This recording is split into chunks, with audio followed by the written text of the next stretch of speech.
Hello everyone, welcome to another live stream with yours truly, David Perrell. For those of you who are re-watching this, I always advise skipping using the timestamps. So once the stream is over, I will create some timestamps that go to the relevant races and or practice sessions.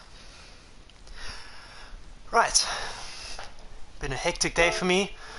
Announced the sale of one of the companies my brother and I founded, or launched, or products rather, that we launched in 2015. So that's been the main focus. Today the races are super difficult. I'm going to be focusing on the Jaguar E-Type at Brands Hatch. I did a test race last night. My one lap pace is hopeless around this track. There's just, for whatever reason, I just don't gel well with Brands Hatch Grand Prix on Gran Turismo. I cannot tell you why. But the race pace is a little bit better in that I'm able to manage the tires relatively well. So three times last night I did some test races in an open lobby with some A+/S drivers like VP Inky and BT Rex D. I don't know how to pronounce his proper name, sorry about that. GT Alex, B Racer GTE XD, and I was able to stick with them mostly, and especially in the second race I was actually able to catch VP Inky. So the pace or potential is there. However, it really does depend. We're going to see how the race goes, because overall this car has a characteristic that doesn't really suit me that well. I've always struggled with it a little bit, in that I really don't like it that when you release the brakes on a car and the car gets snap oversteer. I struggle with that. So I'm hoping that I can manage that for the race itself. Again, I don't really have commenting on the screen, so I will occasionally look at my phone. So DJ, Pete and Woodman, what's happening, guys? We have 10 minutes. So actually, let me just quickly set an alarm on my phone to remember to enter. I almost forgot to enter once. It was thanks to Super GT who reminded me. Okay, so let me just quickly set an alarm here. Okay, so 14 minutes from now we have to jump in to the entries. How does the track in GTS compare to the real thing? JH, I'm not sure. Ooh, because I haven't raced here yet in real life. I have been here in real life to watch the Formula Ford Festival 2 years ago. Oh, it's already been 2 years. And it seems they've got the gradients right. I don't know why. You know, the Spa-Francorchamps is another track that in simulators I really struggle with for some reason. And in real life, I'm literally the fastest person there in a GT3 car. So I'm kind of hoping that when I do race here, that will be the case, where the video game doesn't necessarily reflect my real life ability around the racetrack. Okay.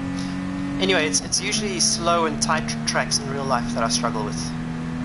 So anyway, I've cranked up the front bias to try and get a little bit more stability. The biggest problem though isn't when you're braking, it's when you come off the brakes. There's this weird sort of snap oversteer, which I'm wondering if it actually exists in real life. I wouldn't know because I've never driven an E-Type. I do remember though, my grandfather had an E-Type, and during the time that he had it, it wasn't considered such a collectible or even expensive car. So we weren't that enamored by it. It was only later in life, after he sadly passed away, I was reading a car magazine and I was looking at the value of E-Type Jaguars, and I was like, holy crap. I ran to my mum and I'm like, Mum, doesn't Grandpa have an E-Type? Or didn't he used to have one? Like, is it still, I don't know, with Grandma? And she said, no, he sold it many years ago. And it's long gone. He sold it for nothing, guys. He sold it for nothing. So whoever took ownership of the E-Type in our family, or after our family, got a really, really good piece of kit. A really good deal, rather. Because those things, they're worth something now. And he really was, he was part of like the Jaguar Drivers Club in South Africa. Out of everyone in my family, he was the only car fan, unlike anyone in my family besides my brother and I. So he was really appreciative of me being a racing driver. And he had this E-Type, so that's pretty rad. So let's try and salvage a result for my grandpa tonight. If all things go well, I'm going to give the Tokyo race a crack. I have done 0 practice around there, and I'm not even sure if I have to use a Porsche, in which case I'm screwed. But if I can use a Volkswagen GTI, it's worth giving it a shot. We'll prioritize this race. Look at that oversteer. I wasn't the only one struggling with it, and the most difficult part of this track is this corner that I just went through now, the left-hander, because there's oversteer going in and out. Second gear is too high, and third gear is too low. So you sit there bogging or struggling to accelerate the whole time, and the guy in front gets away by like 2 or 3 tenths of a second. So, and that's generally always been the corner I've struggled with most at this racetrack, along with this one sometimes, but not as much as that left hand onto the back straight of the Grand Prix circuit. This is a corner I enjoy, but this car is not so fun through there. I should stop gearing up.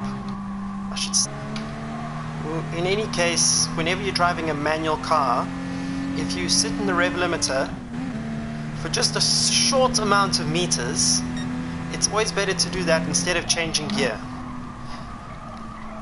Because changing gear is effectively you're lifting the throttle on a straight, and you don't want to do that. So like here, it's unfortunate if second gear was just a little bit longer, I would sit in second gear all the way till this corner here, and then change as I'm lifting for the turn-in. But because the run is a little bit too long, that's not possible. The turn-in point here, I cannot tell you where it is, because I always misjudge it. And if you listen to the car, it's completely dead. Just no acceleration at all. So, you know, you have to deal with that.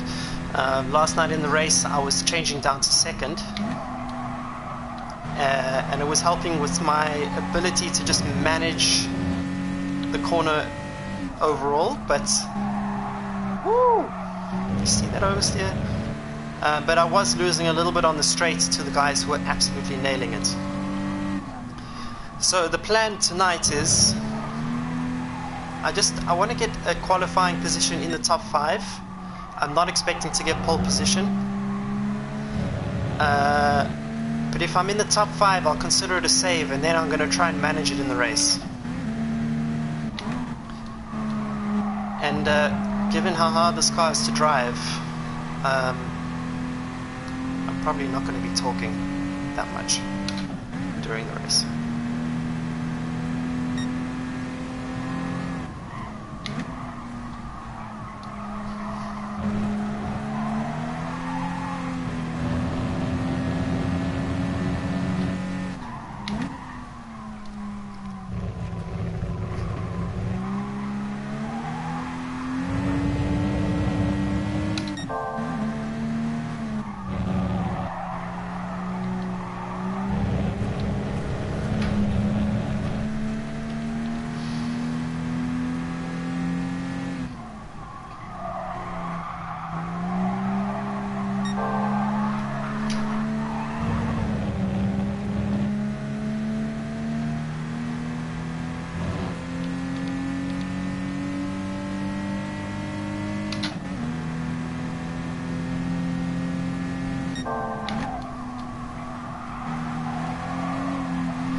I'm still here. I'm just trying to put a clean lap together. 1 or 2 clean laps.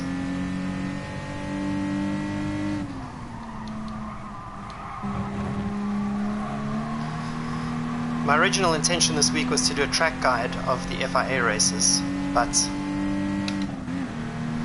especially around this track, that's not so easy. I would have given you the wrong pointers.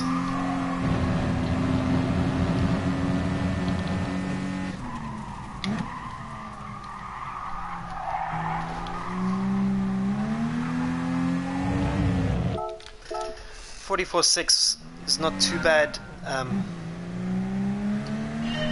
considering how long it took me to get a 44.4 yesterday, and the top guys are doing like 43s and 42s. So I was in the group with them last night, and qualifying is going to be mid 43s, low 43s for the top guys in the top what do you call it, group allocations. I'm expecting that whatever group I'm put in,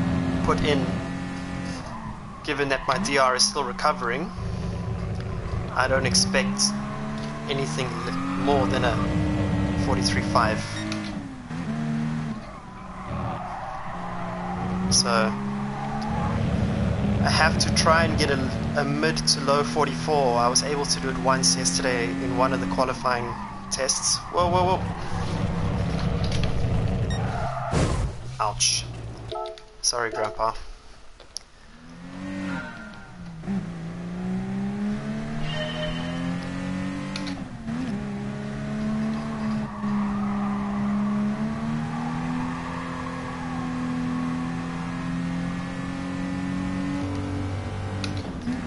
Obviously my car has a custom livery using my favorite colors.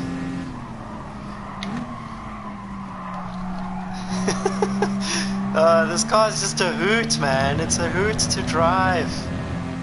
Let's try that again. I'm keep checking the time here. Righty.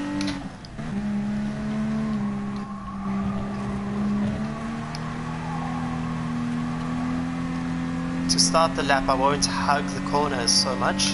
I mean the main straight, which is it isn't straight according to Jeremy Clarkson. Braking at that first sign, making sure you get the apex as clean as possible and get on the power as early as possible. Heading up the hill, little blip to second gear, managing the rear.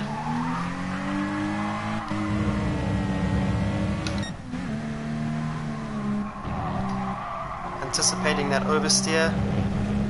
You want to get a little bit, you don't want to go off the track like that. And then turning in somewhere here. No, we're going to restart and do it again. You want to turn in somewhere there. I don't know where the turn-in point is in this car. So you could say I'm a super amateur when it comes to this track. Definitely look like one on the live stream. I promise you, I drive better like this, better than this usually.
funny part is that I'm pretty decent at the normal Indy loop, but this Grand Prix loop, the second sector effectively,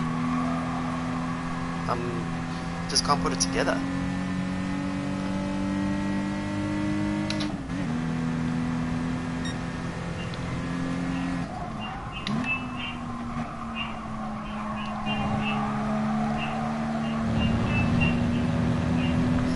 So my alarm's going off now.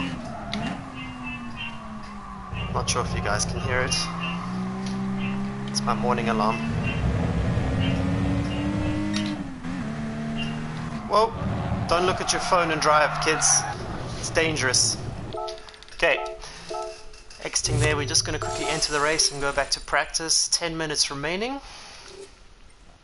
Yeah. Thanks for that. So potential is 43.8, which is 2/10 off TRL AUG. Obviously we have the kings that are B Racer, GTE, and VP Inky. And Tichny is a freak of nature.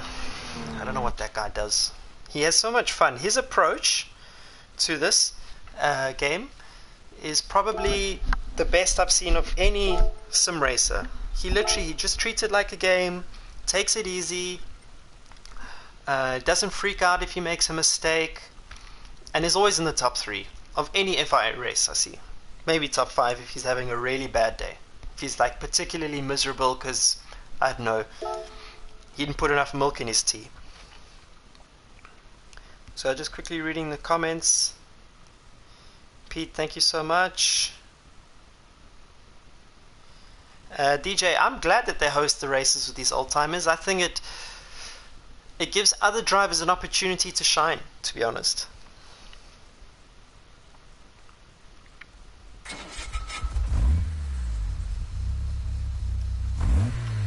Woodman, speaking about the drum brakes, I'm not convinced Gran Turismo goes to that much detail.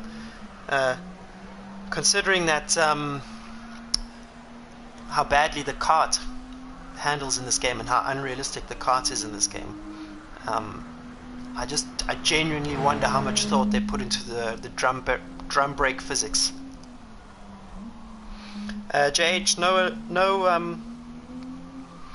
no announcements yet on my driving schedule. I'm still waiting actually for my test schedule. So that's in one way a little bit frustrating as I wait for that. I haven't driven in so long, and I'm starting to wonder if I'm actually a racing driver. But it is much better than last year. Last year, the first time I drove properly was in April.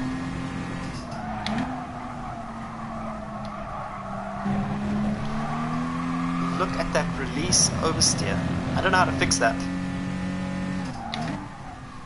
So last year in April, that was the first time I drove a car, and since October before that. And that was an agonizing wait, but up until April I didn't have a drive, so there's that.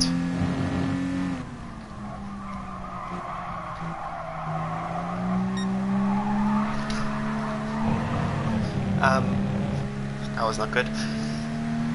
So this year, at least I can say that I only have to wait until February, which I'm very grateful for. I'm a human being. I'm getting a bit impatient and excited, more excited than anything else. I really want the season to start, and I'm looking forward to telling you what my race program is, because it will be the most racing I've ever done, and that's pretty exciting. I can't tell you for sure that it will be in a Ferrari 488. So, there's that. I do whatever I can to stick with the Ferrari family, because even though I'm not a Ferrari factory driver, I have a very good relationship with 2 of the 3 main Ferrari teams, as well as the best Asian Ferrari team. So Kessel Racing and Rinaldi Racing from Europe, and Hub Auto from Taiwan. They are the team I race with in Suzuka. Kessel's the team I won the Blancpain Championship with in 2007, and Rinaldi is the team I won the Pro-Am category with at the Spa 24 Hour and the Nürburgring Blancpain Sprint race in Pro-Am.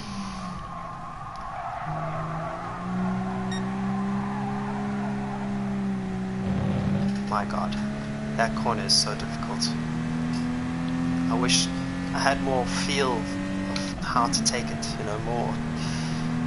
I think a lot of this handling characteristics has to do with the diving of the car. So when you get on the brakes, I mean, these things don't exactly have the most phenomenal suspension. There's a lot of dive on the front, and that whole theory of the flat car goes out the window. So what happens is the rear of the car is completely unloaded. So when you turn in with the rear unloaded, it snaps.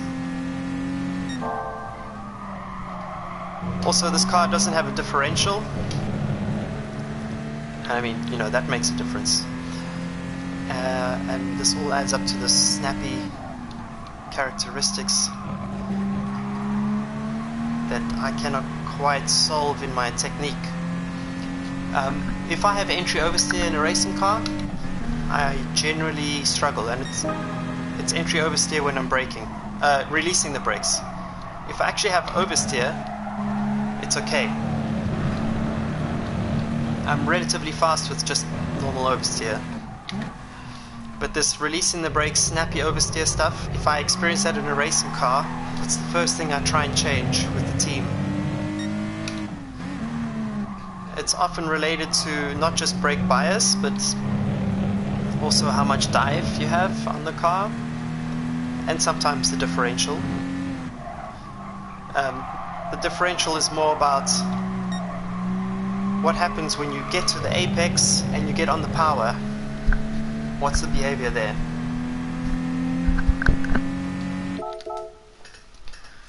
Potential here is definitely a 43, but it's not so easy to put it all together.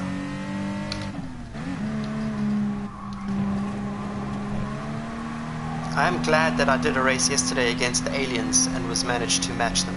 I managed to match them in the race. In the qualifying, not so much. I think I qualified P7. But it gave me some confidence that even though I struggle here, I'm able to salvage a result. So that's what I'm going to try and do in the race tonight. I want to try salvage a good result.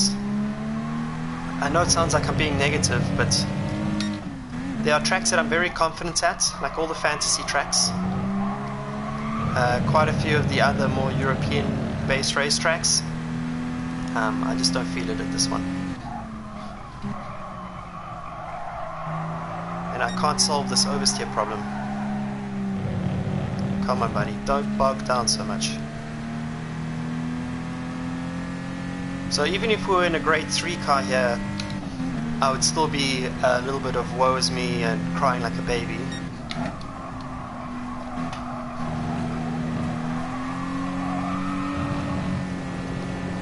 But that doesn't mean that I intend on finishing last.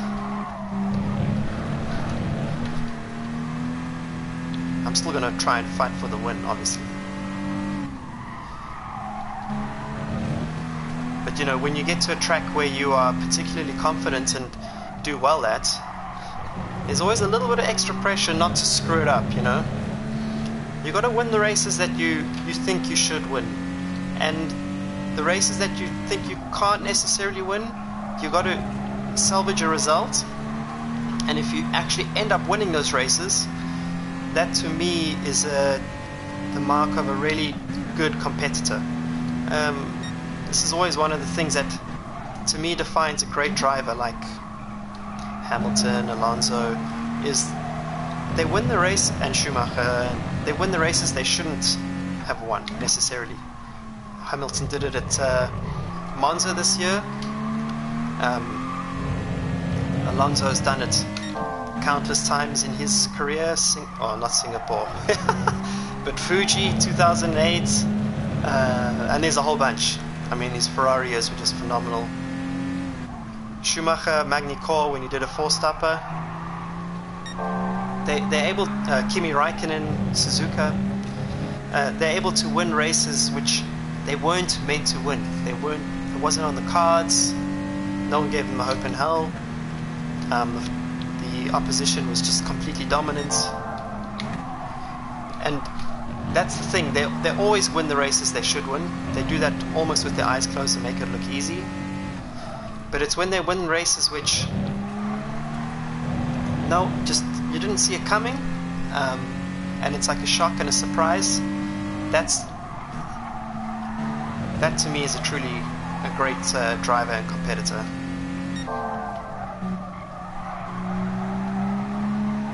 Stay on the racetrack. Stay on the racetrack.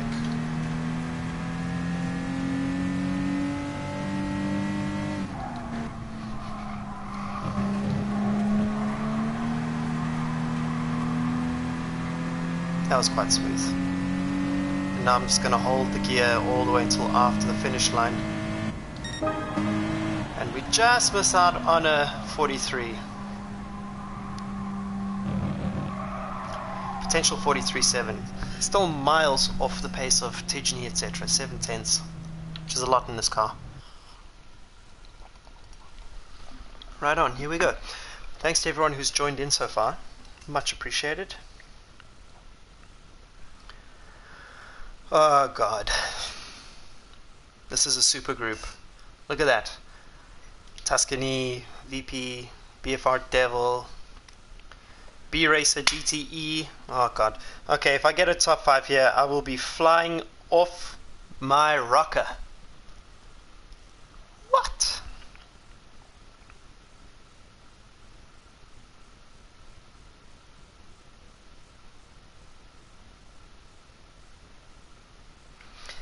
Woodman, anytime you get on the use a handbrake in this game, you are actually in any racing car, you are in for trouble. You should never ever use the handbrake. Only if you're in rallying does it work, and obviously rallycross. Rapid Gator 99. Will I be doing Blancpain or GT Open? Can't tell you, mate. Woodman, especially Alonso, he's had such poor luck with racing cars in his career. That is correct. Kind of self-fulfilling though. He threw away that McLaren year in 2007. He shouldn't have been so fixated on what's his name, Hamilton.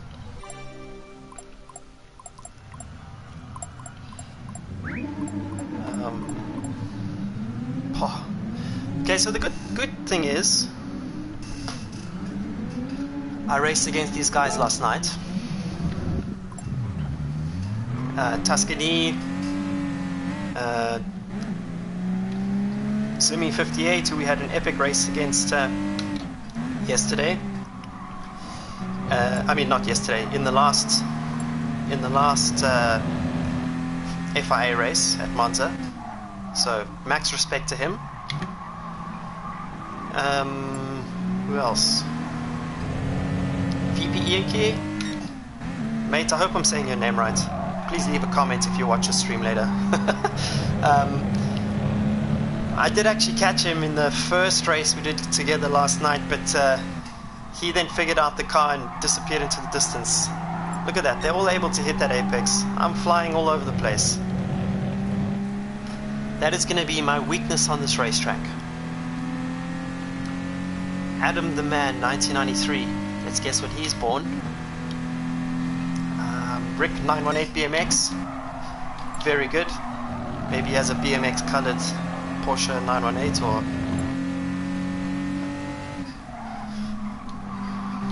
or BMX with a 918 color scheme. A couple other guys in here which I vaguely remember from last night.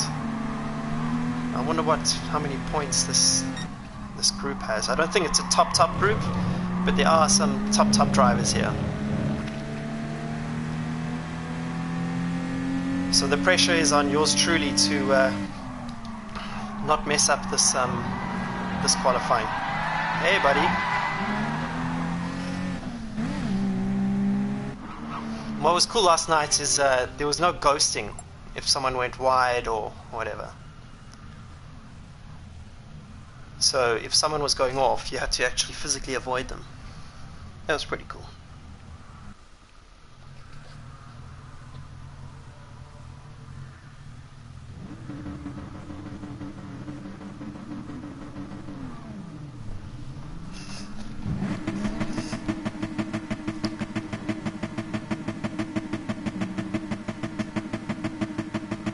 That's a cool color scheme. There it goes.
Whoopsie.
Oh, damn. So, that's the best time I've done around this racetrack. And it could not have come at a better time. I'm actually very happy with that. My heart rate was through the roof, people. through the roof. Whew.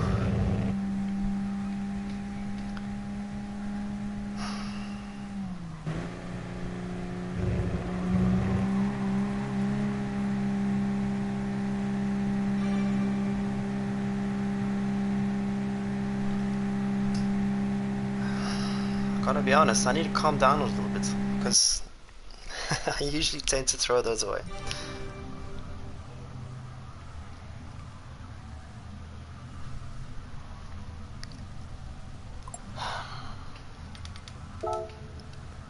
$2,200.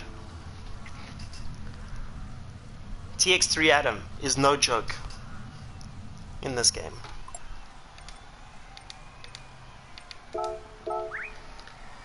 So, I'm in the mix. I've raced against Tuscany before. He's a legend driver. It's very clean. Yesterday I accidentally blocked him in pretend qualifying.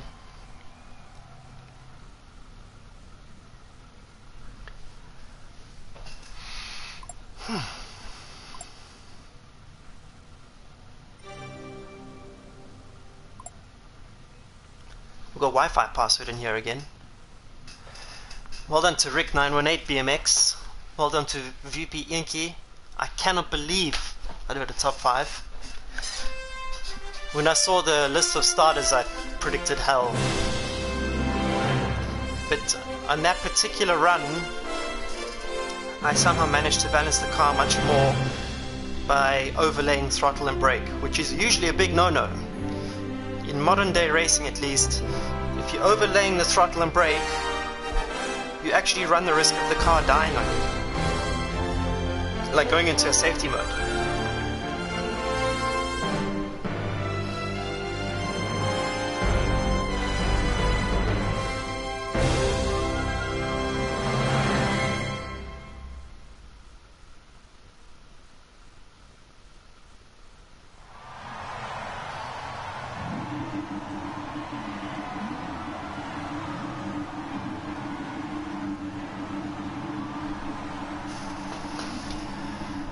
So yesterday, a lot of guys, including myself, accidentally started in second gear. I need to be aware of that.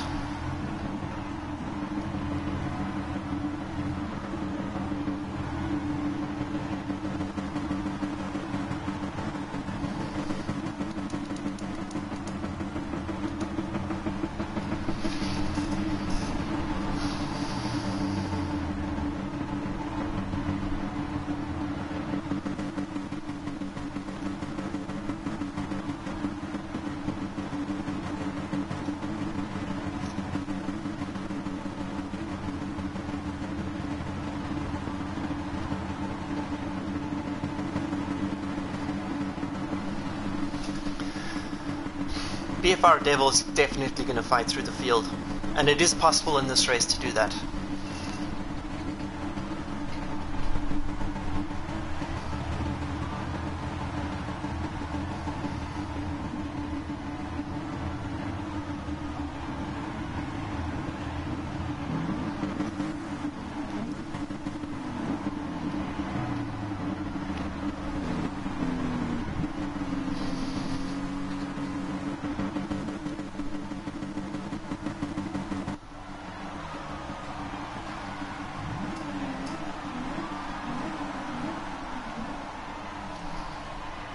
Okay, here we go.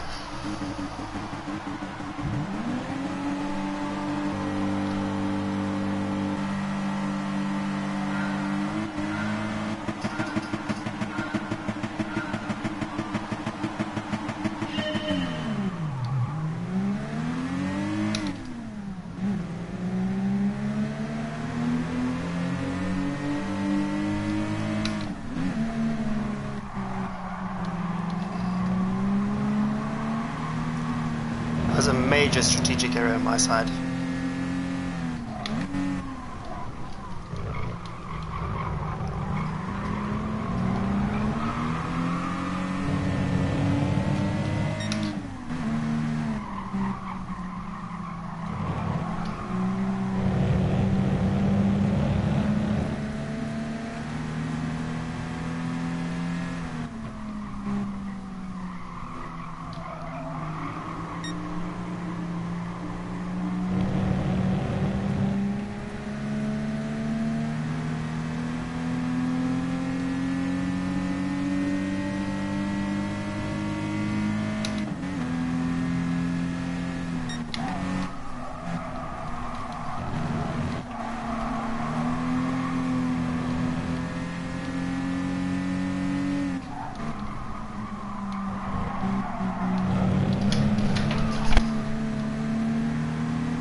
My heart rate is through the roof.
That was a big mistake.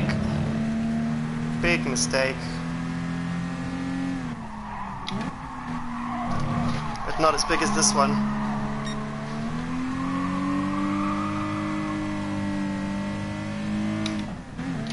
Oh, that's a shame, because I caught a second up to the leaders, but kind of threw that away there.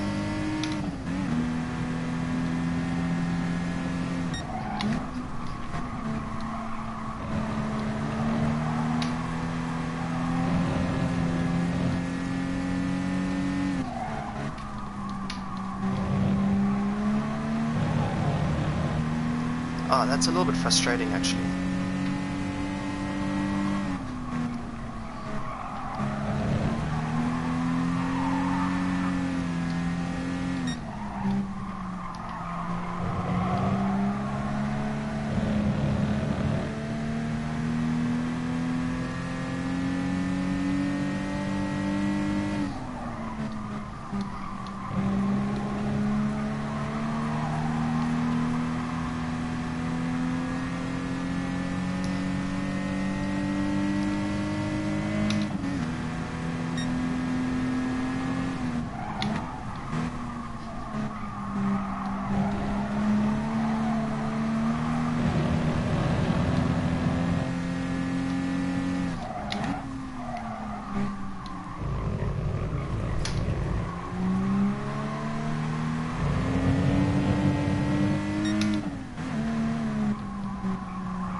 Come on, David.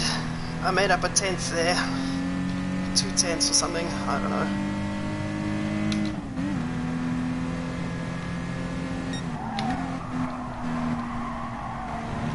Woo! Car's moving a lot.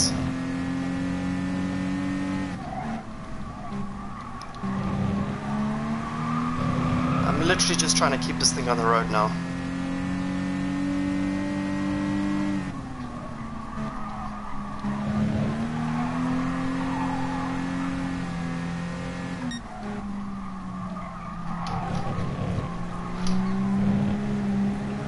Made up another 10th.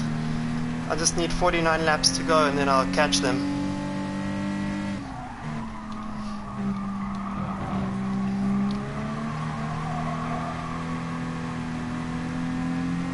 TX3 Adam 18 has been really impressive.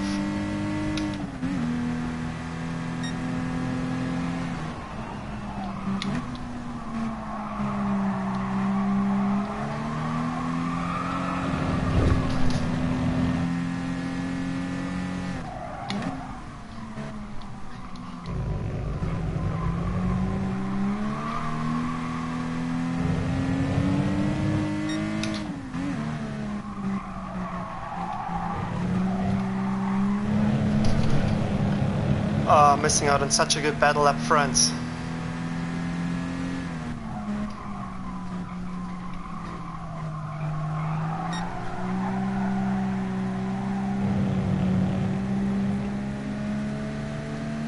That battle must be insane. Whoever's live streaming that thing in front he deserves 1,000 viewers, man. Look at that.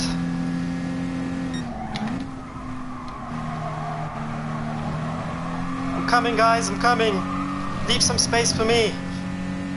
Please. I want a little bit of the action. Just a little bit of the action for that podium.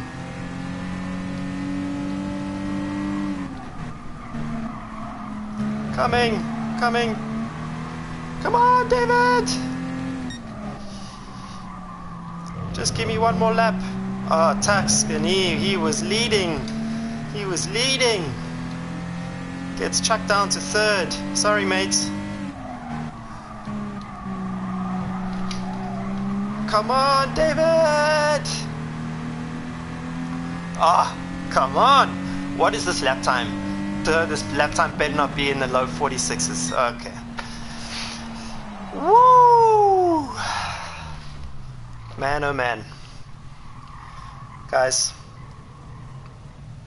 that was stressful.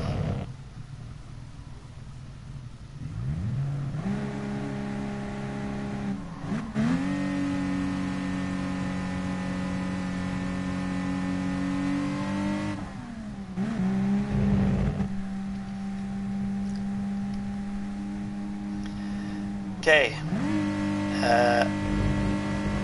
reading comments quickly.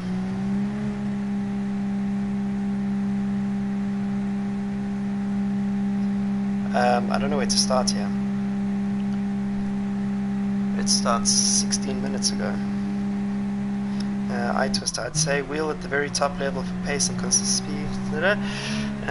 Controller is more than viable. Yeah, I raced with a controller for a long time before I could afford a steering wheel, and I set some world records with that thing. But this is like Gran Turismo 2 and 3 days, you know. I think everyone in that race, whoever finishes this race, deserves many points.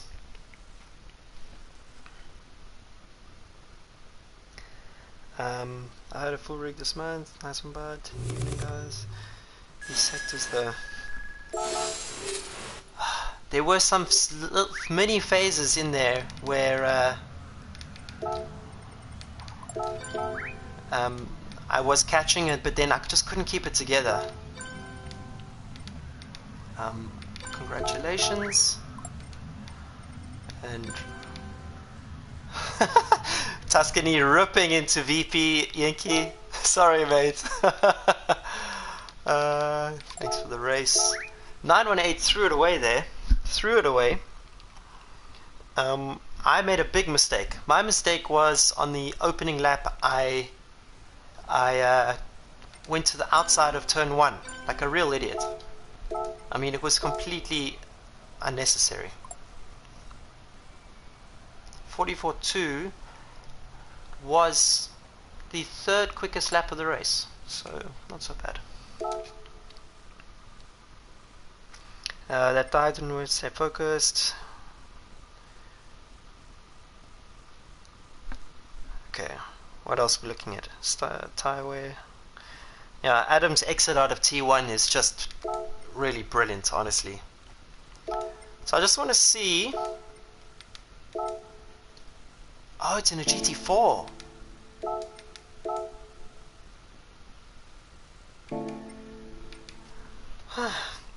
I'm gonna risk it, guys. I'm gonna risk entering this thing without any practice. Fuel consumption is at 3x, tire wear is at 12x. David, are you really gonna risk this thing? We're gonna try for 10 minutes to see how close we get. Hey, Super GT, thanks so much for watching, dude. How's your trip to D-Land? Do you mean Dubai? Chris, do you mean Dubai? That last lap had me sweaty. Make my palms were sweaty.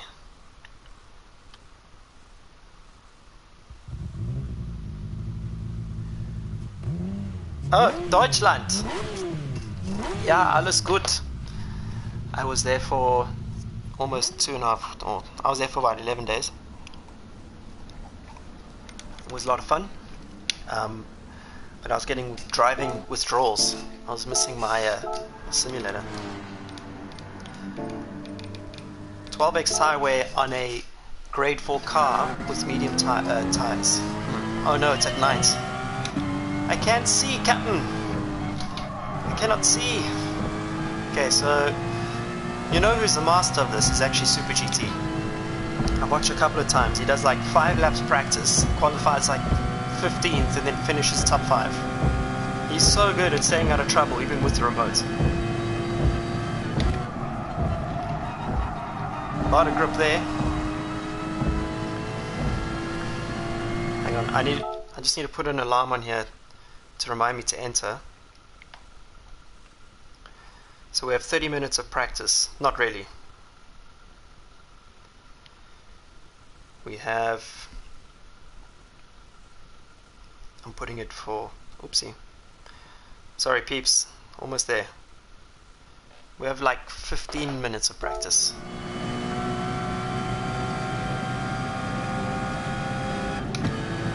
So I was like one of the good guys here in a Lamborghini on one lap pace, and the daily races with the Volkswagen Golf Vision GT.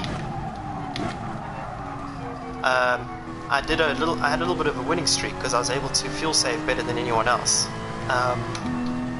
That's a penalty, and that's a penalty. But I don't know what it's going to be like in this car.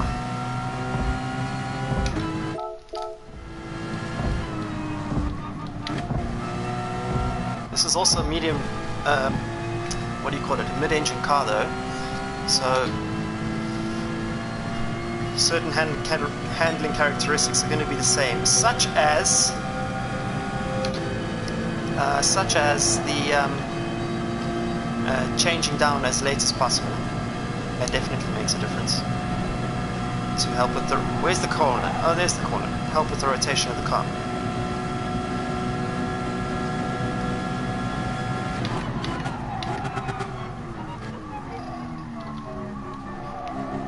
Let's see if I can transfer my grade 3 Lamborghini lap times to this little Porsche Cayman.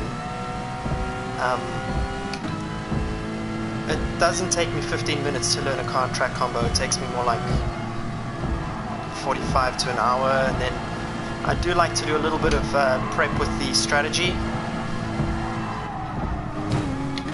So we're going into this one blind, but it's just for a little bit of fun. I'm not in this championship, and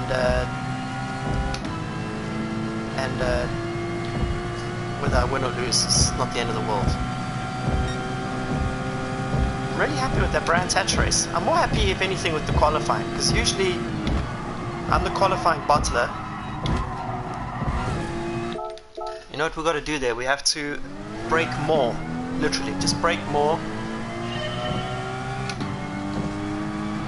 At the moment I'm braking too smoothly. I'm treating that left-hander as a kink. So you guys are literally watching me learn this on the fly. So let's just go a little bit more rear brake balance.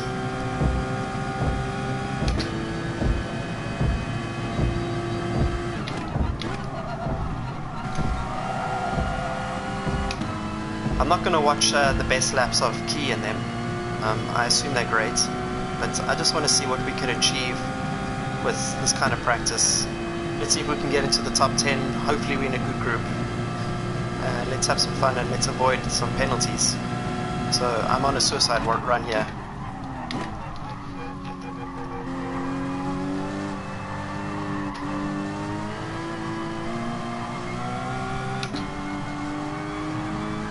That's probably penalties, right? 3, 2, 1. Sorry. Sorry, Dave.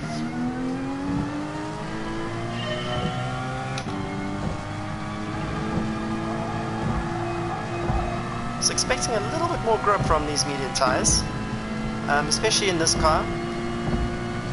It's not giving me exactly what I wanted, what I was expecting, so anyway, let's try again.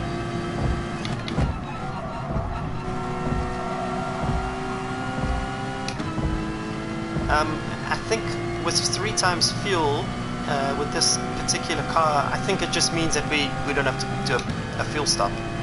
So maybe there'll be a little bit of fuel saving, but I guarantee you we're going to be stopping sort of half race distance, so end of lap 5, and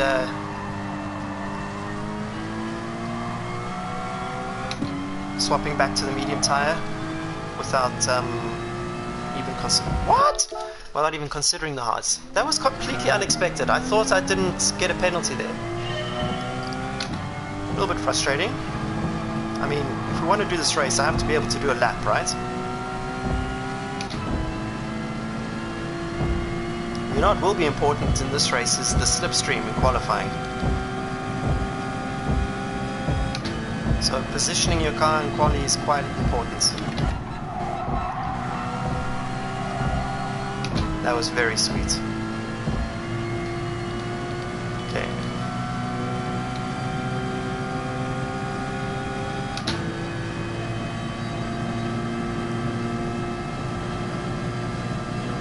One thing I forgot today is to prepare dinner.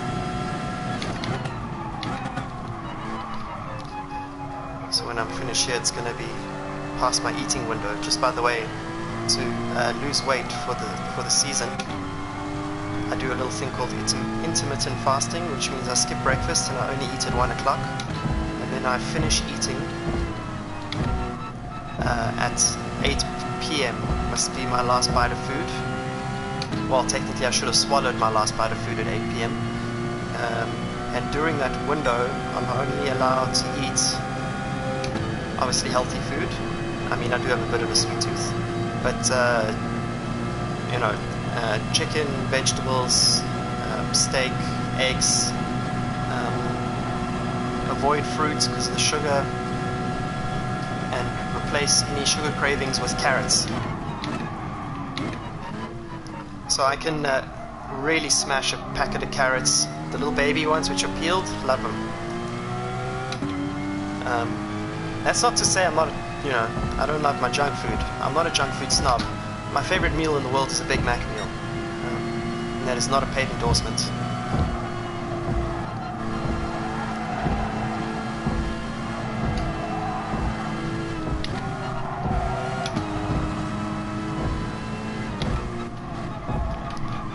Hardest corner in this track is that last corner, because it crests at the apex.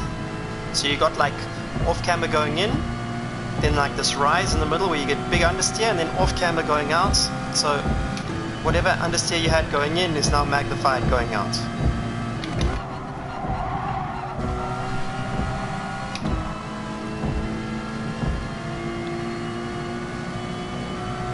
That wasn't too bad. I'm what, 2 seconds off the pace?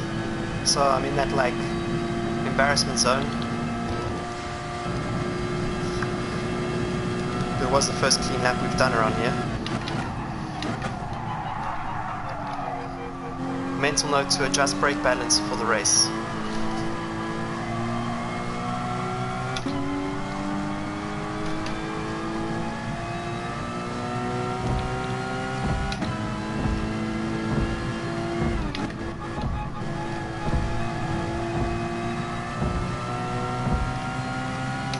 That corner there is one of the most important corners on this track. I'd say probably after the harbour hairpin thing, quadruple apex, that's the next most important corner, because if you don't get on the power early enough, you lose many tenths of a second going down this straight heading towards the next hairpin.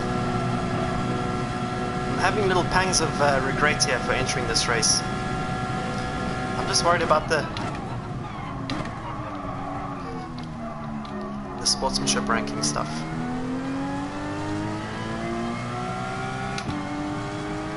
I mean, I think we can race our way into the top 10, but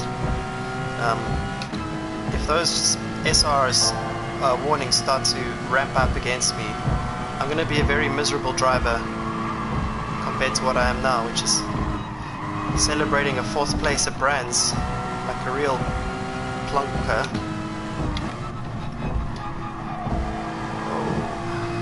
Hello, understeer. So anyway, back to my diet. So what's the time now? It's 6:50 here in the UK, and I have to finish eating by 8. That was pretty sweet. And I don't think I'm going to get that opportunity to cook a meal before then. So I did have a packet of carrots before I did this this live stream though, so I'm living off carrots and water at the moment.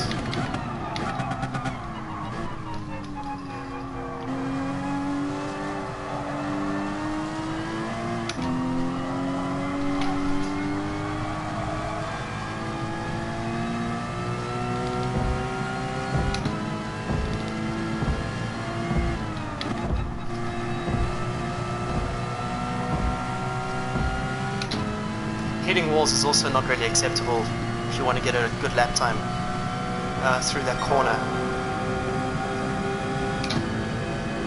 And then through here, as I have explained this in a lap guide video, you just got to minimize the distance covered, stay as close to the walls as possible. It's really difficult to see this wall on my screen at least. And who knows, with the stream, the quality is not the best either.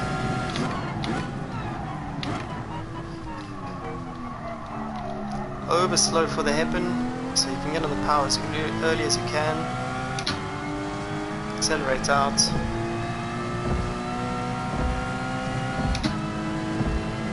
Up the hill. Prepare for a very difficult sequence of right, left, rights. You want to get the rotation on the cars best you can through there. So you got, oh, David,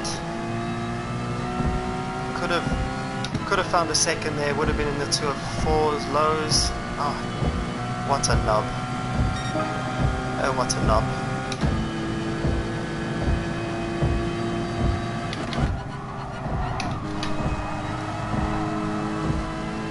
Let's see how 4th gear does. Okay, so next time I'm going to try 4th gear through there. 3rd gear was a little bit low, to be honest. And then I'm going to do 4th gear for the quote-unquote second most important corner on the track, before the longest straight on the track.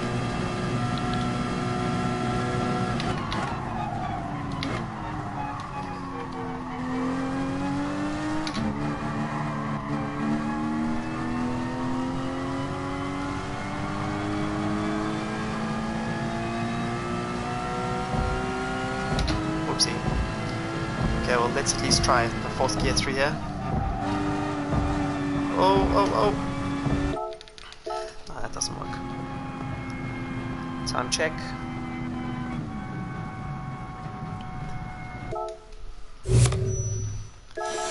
Okay. Quick check up on the comments. Where am I? I'm in the bush. Ladies and gentlemen, David Parrell is in the bush. 7/10 off top 10.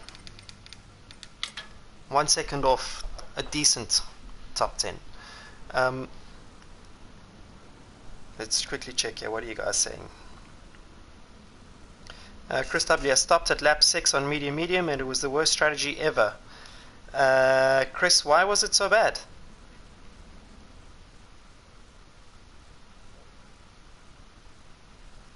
Woodman, I eat Five Guys, mate, when I'm not on a diet. Paul Christophus, welcome. I recommend scrolling back a little bit on the timeline for the Brands Hatch race. We are now experimenting with this Tokyo Expressway South Inner Loop FIA race, just for a little bit of fun. Did you ever find out why F1 nuked your live stream video? No, but they reinstated it, so that was good.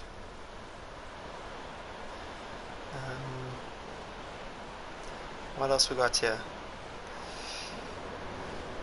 No tires left at the end. Okay.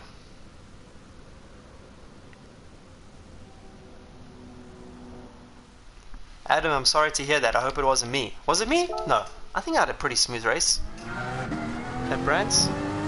No, the alarm is about to go off. Okay, quick lap and then we're going to log out, not log out. We're just going to exit this session and then go do a race entry. I'm 1 second off the top 10 overall in Europe, so that's not so bad. It means that we can race for the top 10. But not if we do that. Keep it together, Dave. Keep it together. So any weight difference? Yes, I've done this diet a few times in my life. My aim is to get below 73 kilograms, which seems to be the weight that that's my lowest weight. I've once got to 69. I can't say I was very comfortable at 69. But if I'm around 70, 72, it's good. That's a penalty. Is that a penalty? 3, 2, 1. That's a penalty. Ah!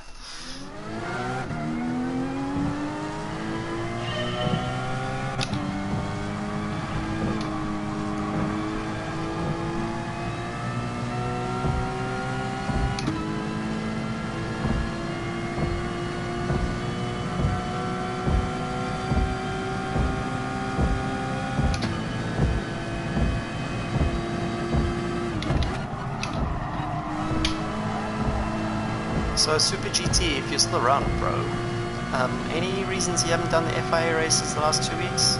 Or are we missing some videos?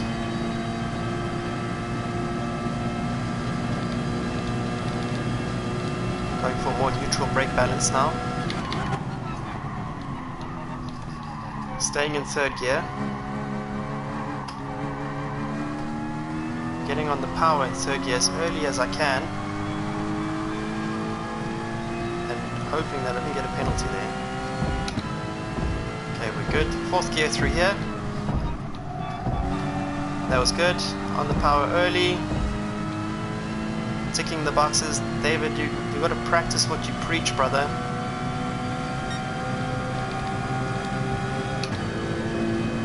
Got to practice what you preach.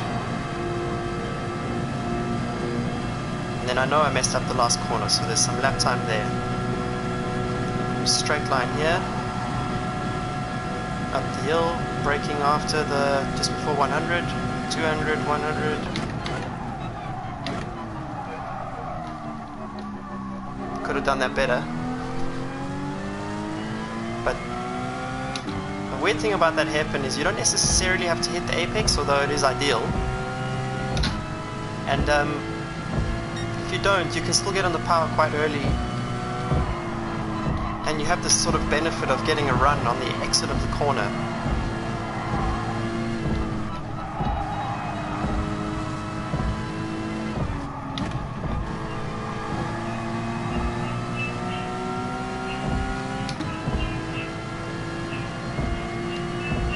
There goes my alarm.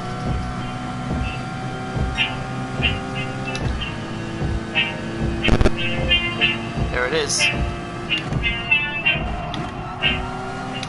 Now driving one-handed while I hold the alarm to the microphone.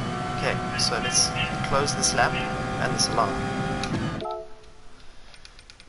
And enter the race.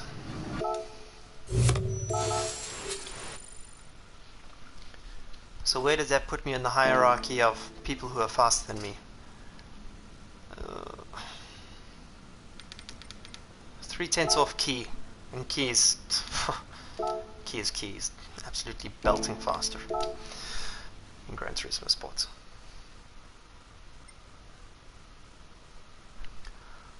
Okay, race entry. David Perrell. It's 3 times wear, 12 times. No, 3 times fuel, 12 times wear. Okay, so I'm suspecting. Chris, you said your tires were dying.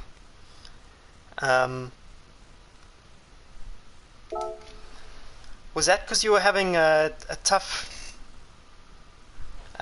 race? How much quicker were you at 69 kg? I don't know. I was just at 69 for one day. I've always been around 72, 74. Always. There was one year where, during the years that I wasn't racing, I purposefully took 1 year off of exercise. I was working very hard. I was sleeping on the office couch during that whole year. And I ate what I wanted. I wanted to see what happens when I really let it go, and I gained like 4 kilograms. I think I was 77. So it seems that I already know I'm very lucky in that regard. I'm lucky that I get to...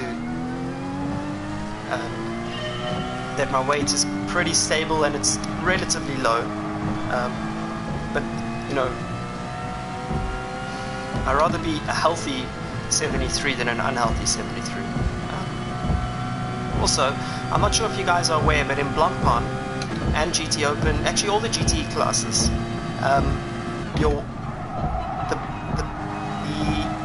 average weight between the 3 drivers is calculated, and then however many kilograms your average is below 85, you put in ballast. So if our average together is 75 with kit on, then the ballast is 10 kilograms. So there's still a benefit for the lighter driver in the car.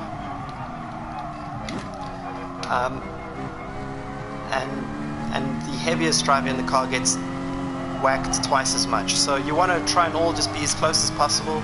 I can tell you for free that my teammate this year is much lighter than me. So I'm trying to get to his weight and he's trying to get to my weight. Kind of meet in the middle. so far it's not working. I'm staying at like 74. So that's 74 without the kits, by the way. Lewis Hamilton is 72. He's same height as me, similar physique. Vettel is in the 60s, but they also now have a minimum driver weight, by the way, and that's just healthier. In karting it does help, because you can put the weight, whatever ballast you are below, oh, that's where you meant to brake. Whatever you are below the minimum weight of kart plus driver, you can put that as lead weight underneath the seat, kind of where your balls are. Put the weight there, and that definitely helps in karting. I wasn't the lightest kid in karting, but I was pretty average, and it didn't really affect me that much. What affected me in karting was I took it all too seriously, like way too seriously, and okay, I was pretty good at karting, but I could have been much better.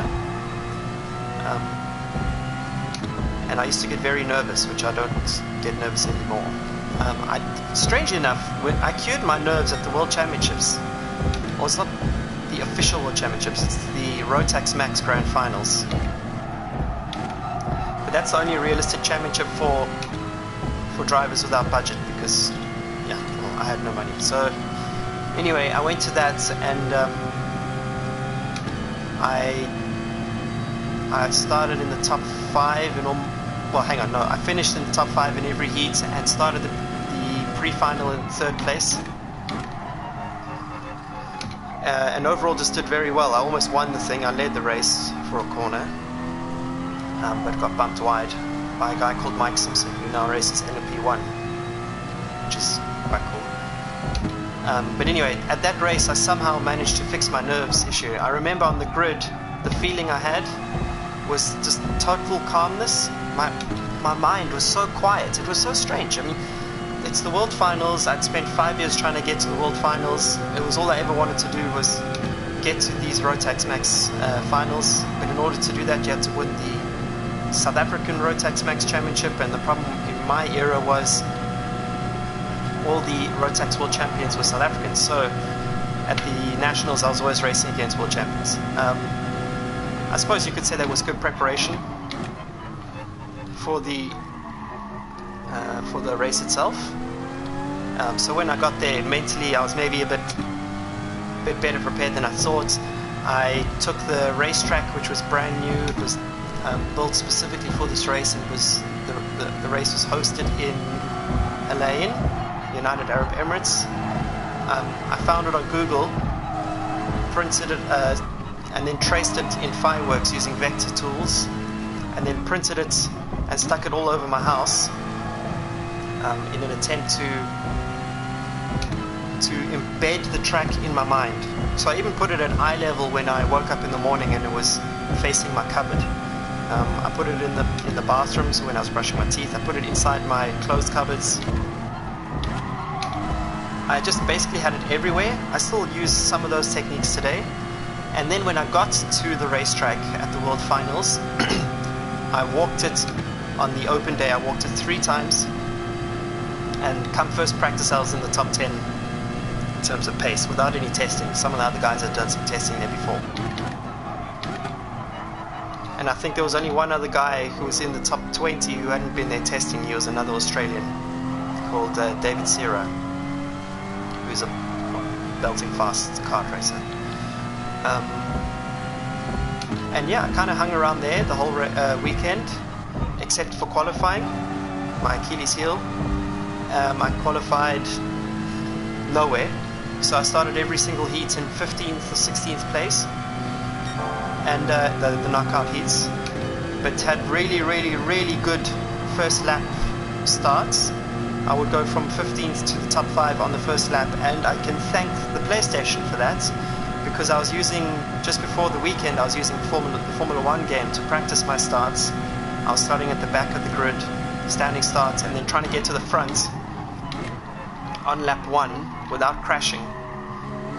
And I used that sort of mindset that I'd learnt in the game for the World Finals. So then, in each heat, despite starting 15th, I started the pre-final. I managed to get enough points to start the pre-final in 3rd, for this Rotax Max Seniors final, pre-final, and then in the pre-final we intentionally finished off the podium because we didn't want to draw any attention our way, which was actually, how do I explain it?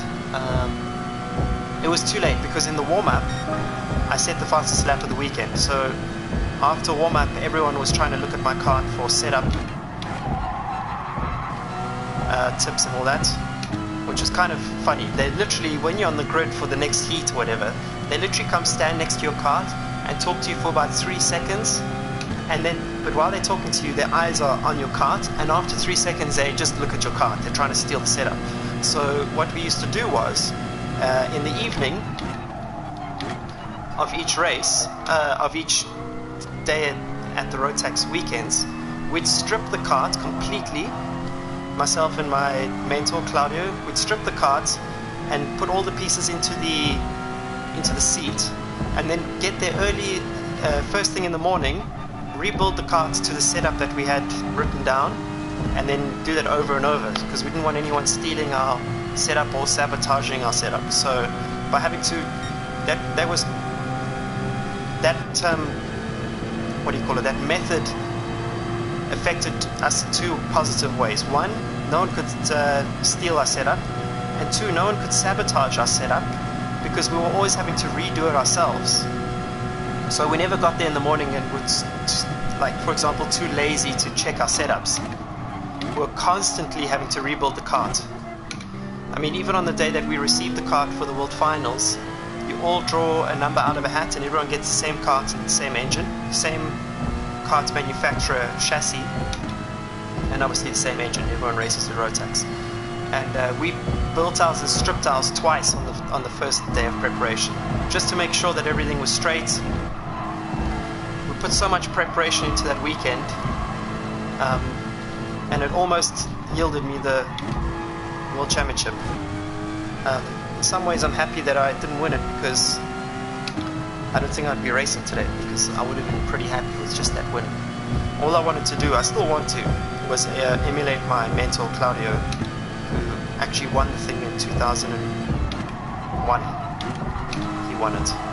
So it was a major motivation of mine, was to try and emulate Claudio and become a world champion. But it didn't turn out that way. I finished 6th. The leader was right in front of me because we all fanned out, and like it was big chaos in the last corner. And yeah, I was pretty devastated, honestly. There's still, okay, now I've forgiven myself, but for quite a few years I could not forgive myself for losing that world championship. And it was just because of a mistake in the way I overtook the leader. I ran wide onto one of the curbs on the exit of turn 1, and it dropped me back to 9th, because when I touched the curb, my seat basically got on top of the curb and I lost a lot of traction, because it was quite a steep curve, and that dropped me to 9th. And then I had to fight my way from 9th. I was eventually in 6th place, and I was with the leading pack with 2 laps to go, and I just couldn't quite make it happen. So the mistake wasn't that I couldn't make it happen, the mistake was running wide while going for the lead into turn 1. So anyway, there's my story about the Rotax Max Finals. And I did that on a tiny budget. Tiny budget. GTP Twizy, Firestorm, TRL, PRC Snake. What have I done to myself? This is a huge mistake. Gianji. David.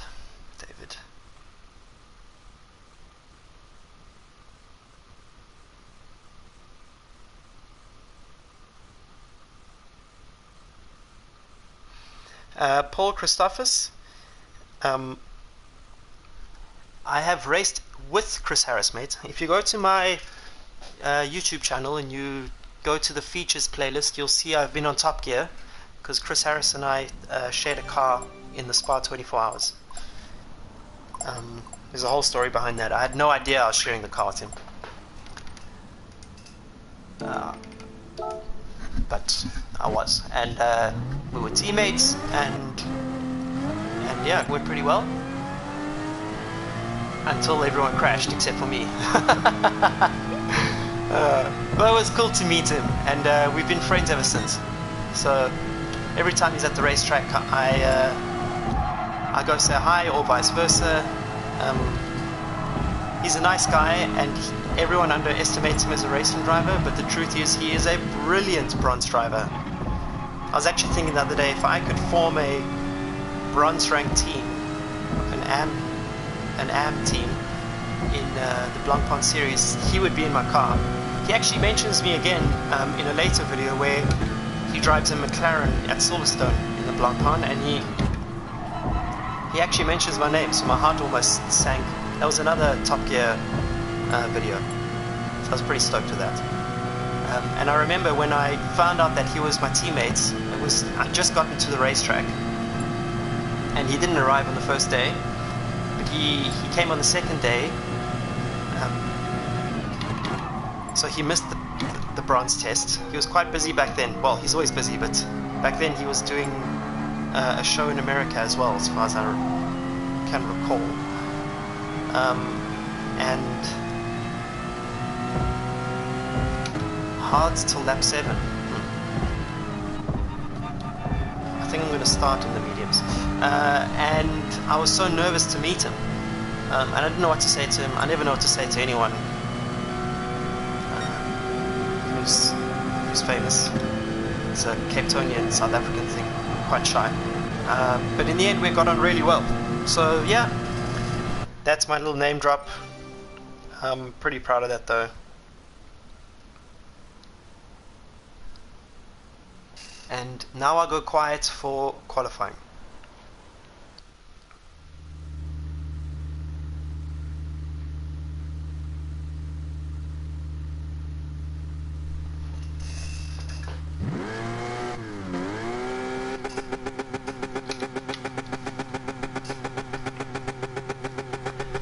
I just got asked if I did the track guide for this track. I have, but not in the grade 4 car. I've done it in the grade 3 cars,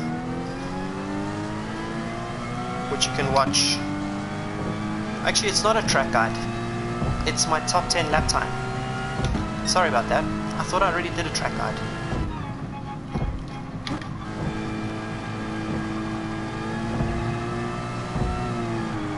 Whoa, buddy. Whoa!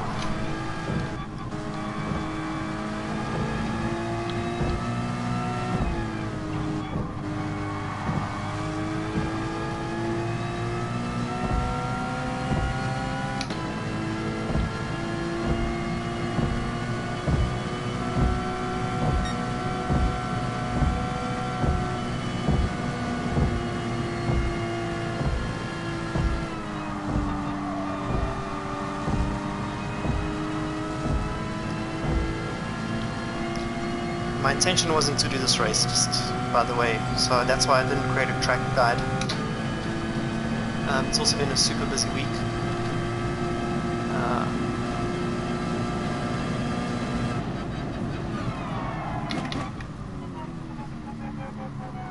Am I on the right tire? Yes. If I start in the medium and do an under and pit at the end of lap 4 or middle of lap 5, even though I go into the hard for the rest of the race, which I don't think is the best, but it seems that everyone is doing that, I could maybe still do an undercut on those who are on dead mediums. I don't know. Or on dead hards. But then they're going to come out in the mediums and destroy me. So I have no idea what to do.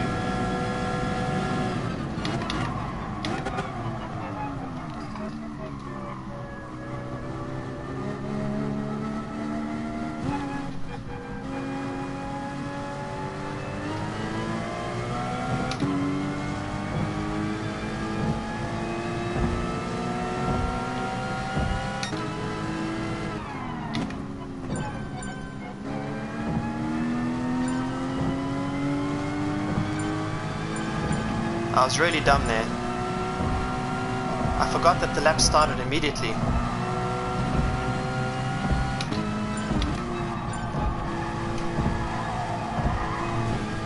Oopsie. Sorry mate, I'm doing my lap now. So that was not the best start. But anyway, we got another lap.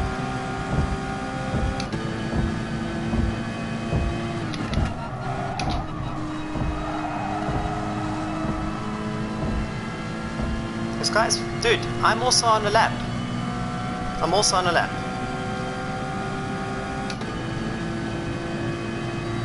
And you've got my slipstream. I mean, why would you be flashing?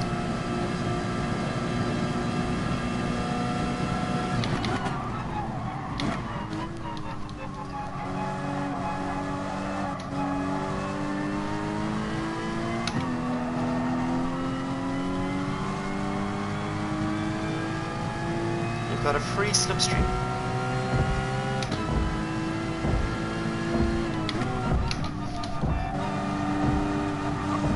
I've also got free understeer. Whoopsie. That was no good.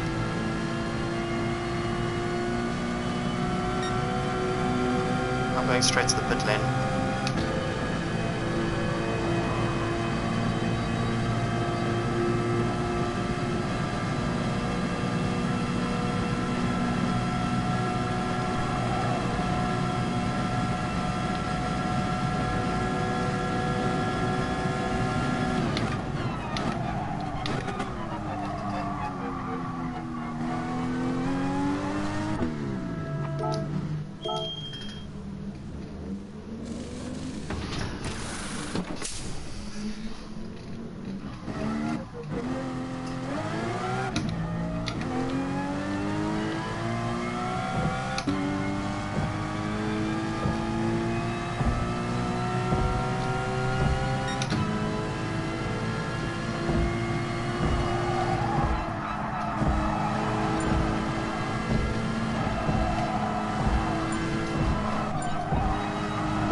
It is so close. Oh my god. It's not hiding in this one.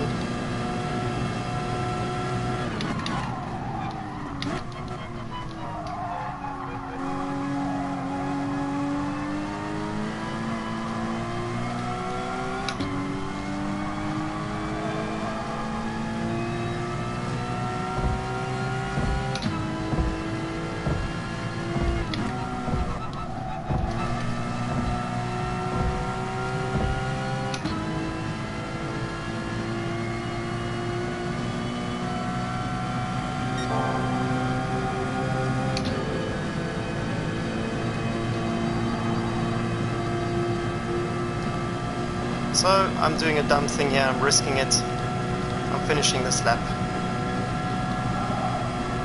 Even though I can pit for new tires.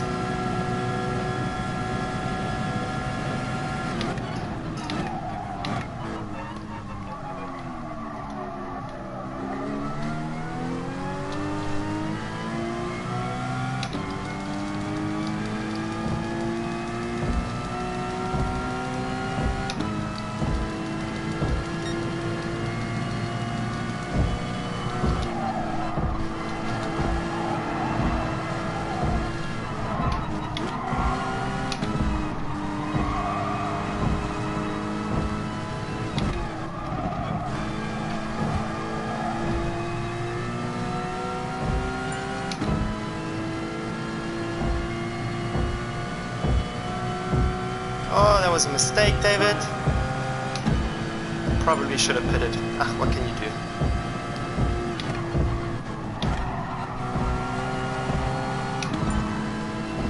The way I saw it was rather the lap I know, so...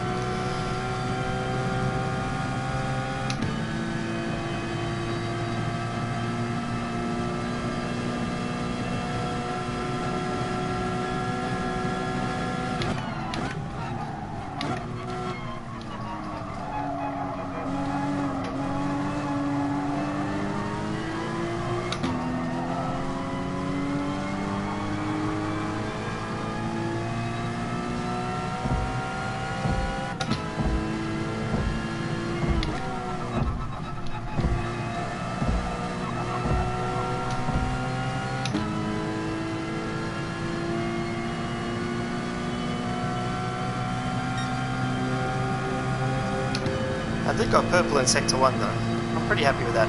This Aston Martin seems pretty quick, eh? So definitely the traffic in that final sector I think cost me 2 or 3 tenths.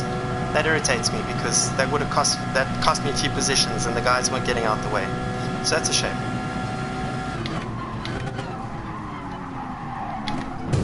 Oh, dude.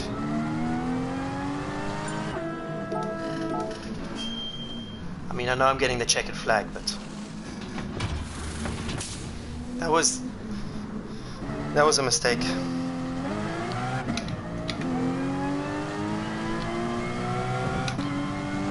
Sorry, brother.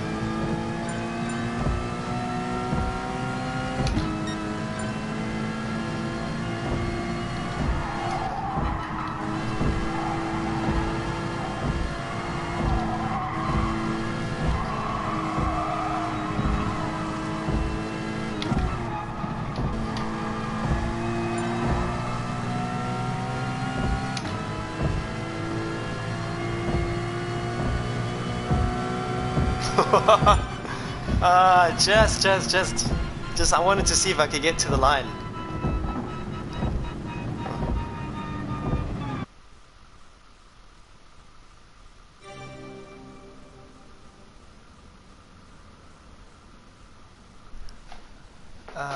I suppose I'm starting on the hard.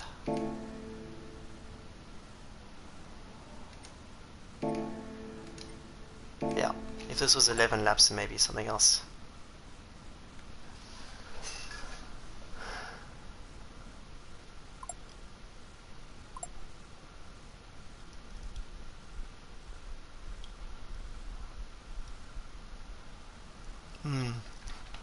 Yeah, I definitely lost 3 or 4 tenths in that last sector. It's very irritating. That is very irritating.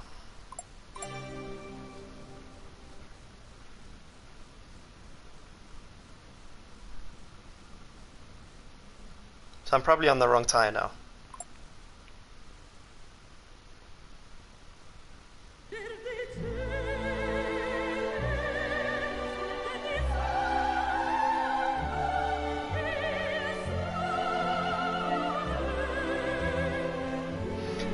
Woodman, here's some information. The Bentley is just as heavy as, say, a Ferrari 488 or a Mercedes. Actually, the Mercedes AMG is the heaviest GT3 car on the road at the moment.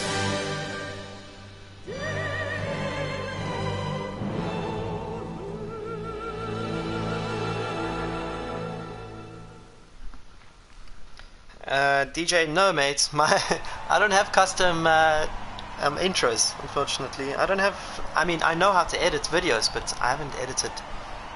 I can't get the videos off the PlayStation because I don't have I need to get a PC, basically.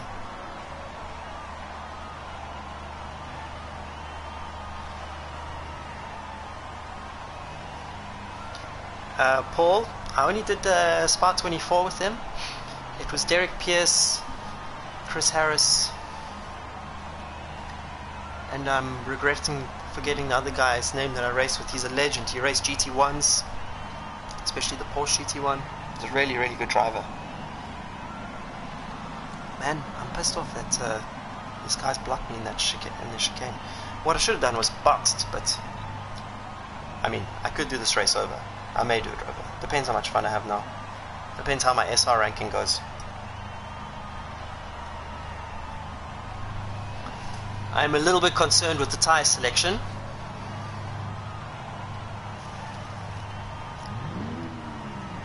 And obviously I don't have your comments on my screen to be able to tell you, for you guys to tell me what to do. So there's no Andrew Shovlin on that line. We're going in here blind. We're seeing if we don't finish last, it seems. Let's quickly see what the GT Sports ranking is. I mean my driver ranking. How many points did I gain or lose? I gained 1,100 from the last race. So let's see if I can lose it all now. Okay. I'm guessing no fuel saving is required, although I remember in qualifying it said 10 laps remaining and I'd done 1 lap. So let's just watch that. Brake balance, go slightly to the front. And let's see how we go.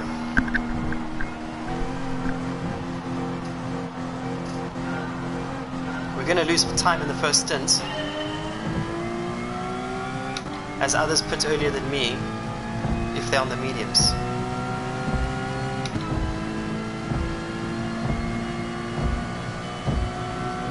But hopefully we can make it up in the last stint.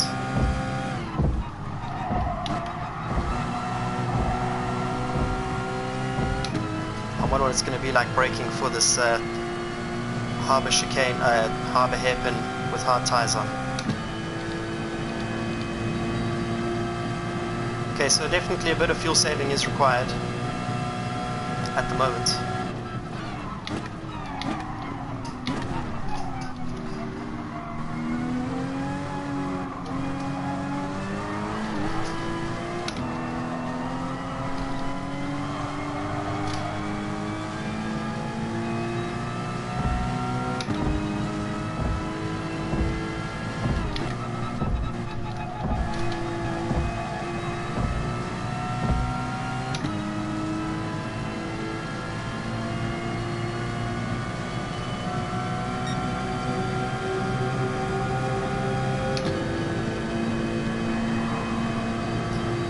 It's a big problem when you lose the slipstream here, which I've just done.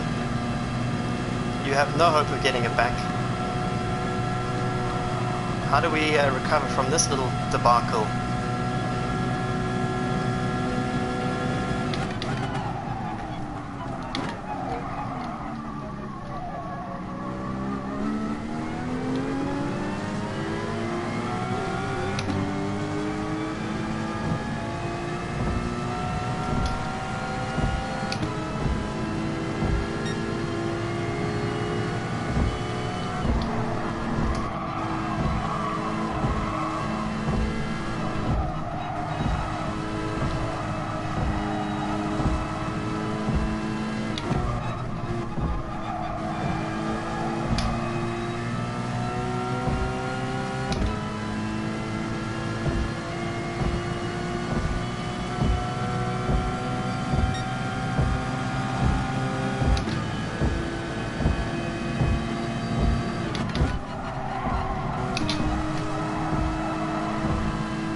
No!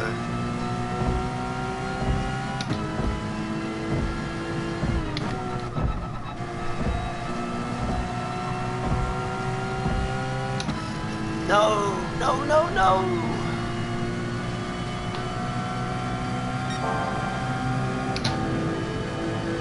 That was no good. That was absolutely no good. 2 reasons. One, I got a penalty, but also, I mean, you want the slipstream. So that guy could have slipstreamed us to the next pack. We keep pushing.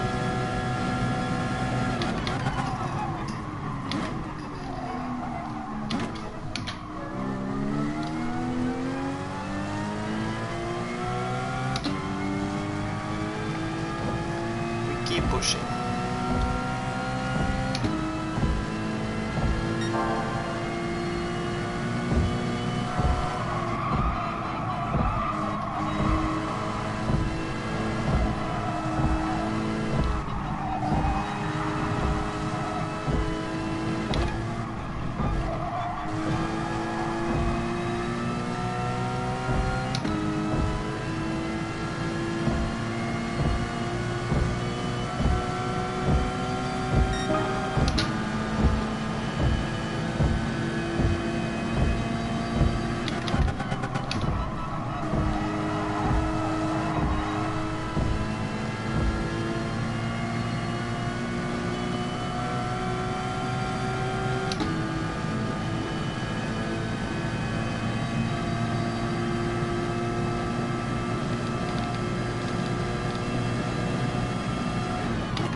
Okay, can I catch these guys?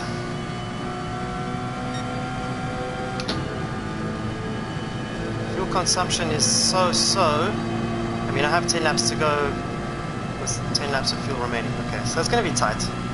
And if I could get that slipstream again, then we'd be flying high. This guy behind me has medium tires. The guys in front of me, I think, also have medium tires.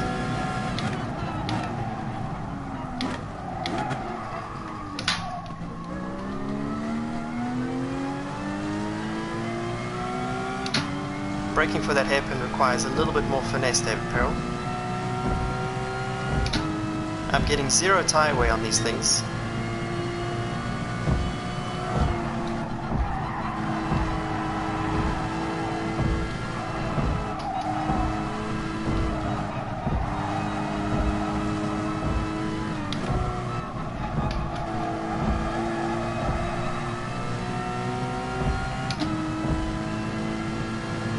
I definitely want to give this race another shot after this one.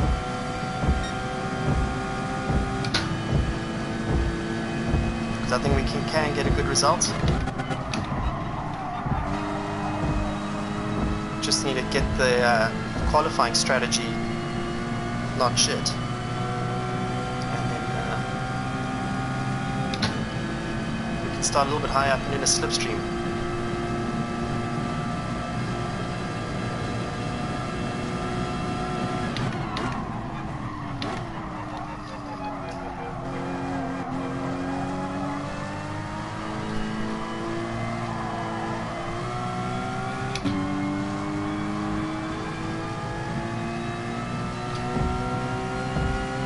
The fourth driver at Spa was Carl Rosenblatt. That's his name, Carl Rosenblatt.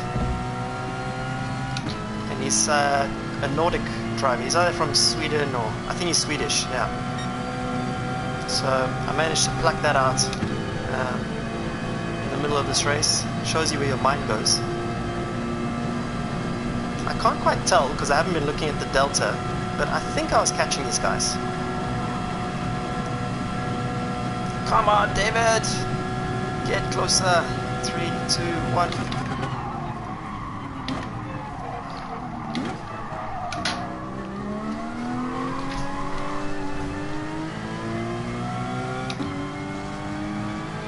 no one's pitting. I made a mistake on the strategy. These tires are just lasting forever. So, medium next time. At the moment, at least. Watch me say something different in a few... Okay, wait, I'll reserve judgment at the end of the race. We can watch the replay of the winners and just see what they did. At least I'm slowly but surely catching a slipstream, and fuel management is actually not an issue at all.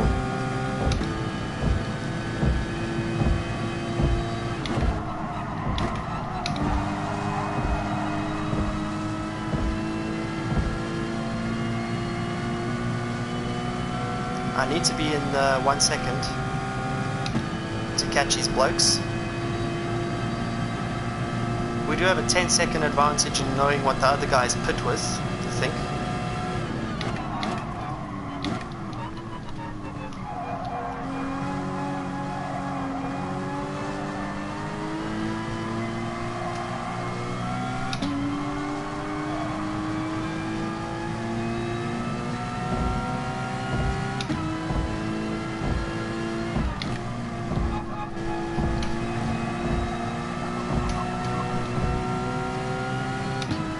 Touched the wall there at the worst possible time. Just when I could get that slipstream, I lost out, but they also tend to tow each other away from me, which is also frustrating. But because they're in a bunch, they slow each other down under braking. That's usually why you catch other groups of cars, because no one wants to hit each other in this game. So everyone's braking a little bit too carefully, you know.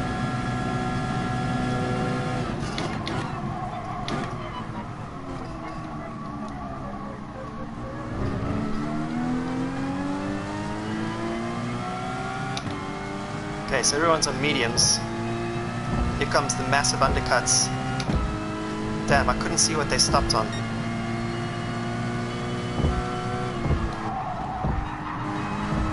If they were going to hards or not. I suspect so. If you have to stop now on the medium.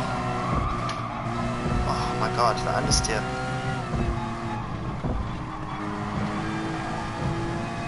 Understeer in the slipstream is special. So you want to stop lap 7, so you do lap 8, 9, 10, 11, 12, 13. So when you start lap 8, I suppose. David, don't hit walls. Don't be an idiot.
Damn, I didn't see what TRL went out on.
Do I put on this lap or what's going on here?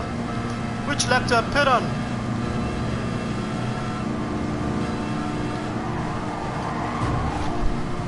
Oh, here comes the... Oh!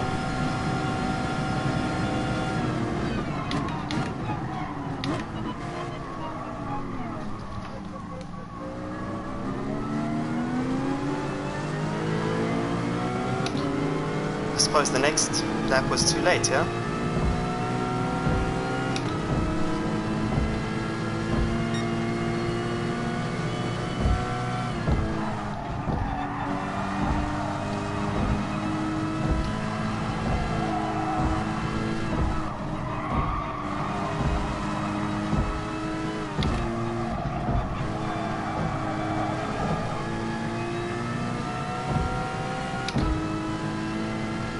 I think I was meant to put on that lap, but then it's 8, 9, 10, 11, 12, 13. Okay, yeah, it's 6 laps. It's too much on the medium.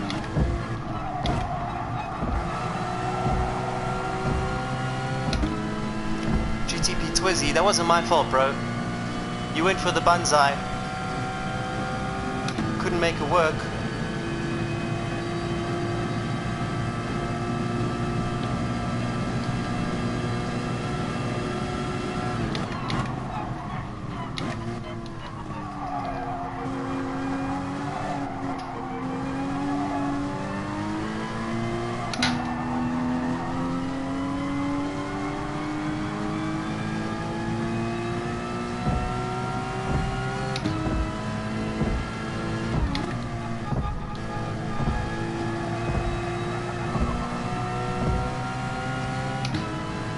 I was the only idiot who didn't pit.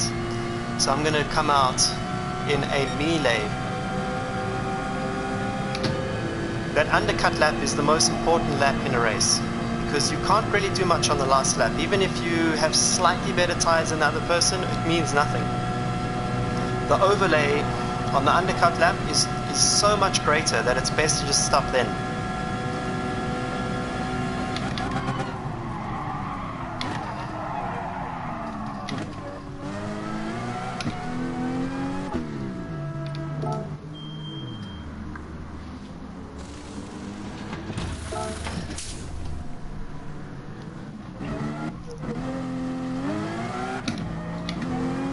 Oh, Blazer. Blazer was right there.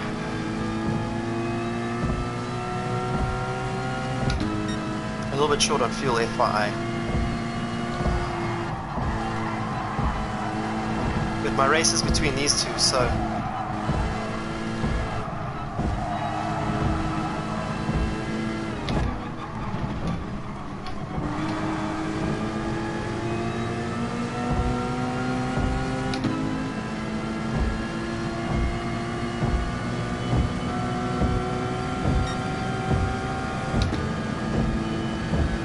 What's this guy want to fight? He wants to outbrake me here?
Reasonably happy to be in the top 10, but I think we can do better here.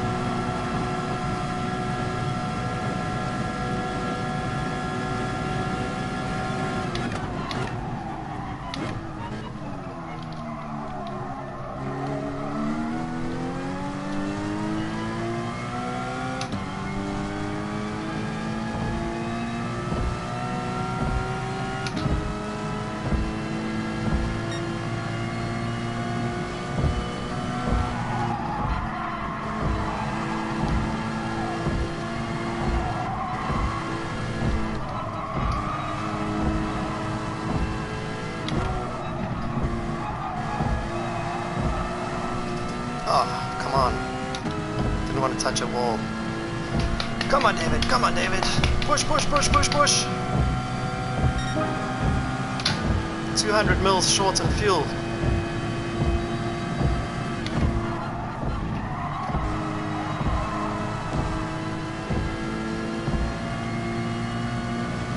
Haven't had barely any slipstream.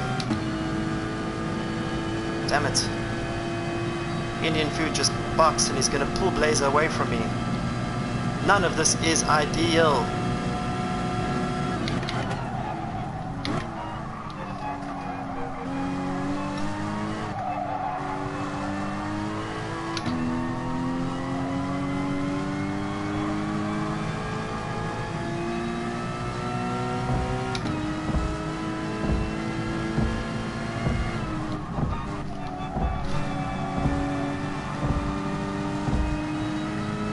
Fun race nonetheless. Am enjoying.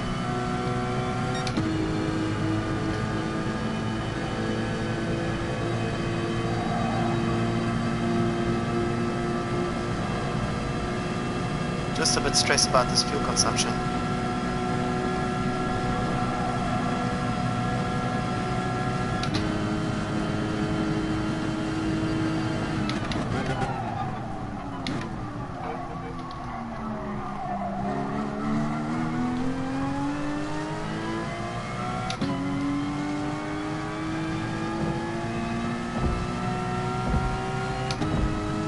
So I mean, I could dump fuel trying to catch Blazer and then just sit in his slipstream because I'm not catching Indian food, and then use his slipstream to fuel save until the last lap, and then hope to God I have enough fuel to attack him. But first I need to catch him, and I'm not doing that. I seem to make time up at the hairpin, but he's killing me everywhere else. He's pulling away now.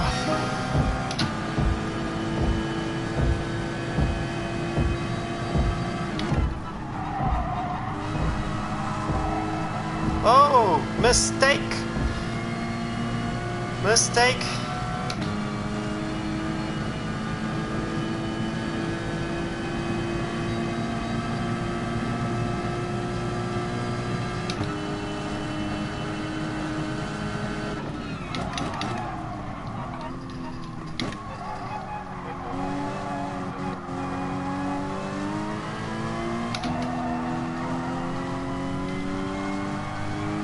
That was almost a penalty.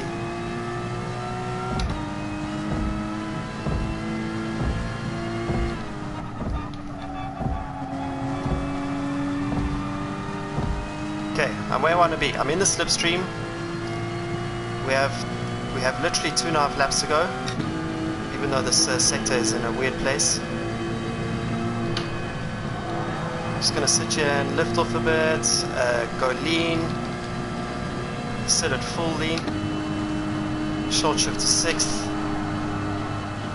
stay as lean as possible, do not overtake, he is faster than you. Do you understand, Felipe? Blazer is faster than you. Copy that, sir.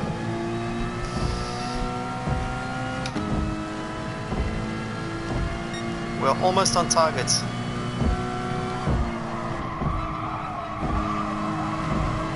Blazer struggling with the tires, as he did in the last stint.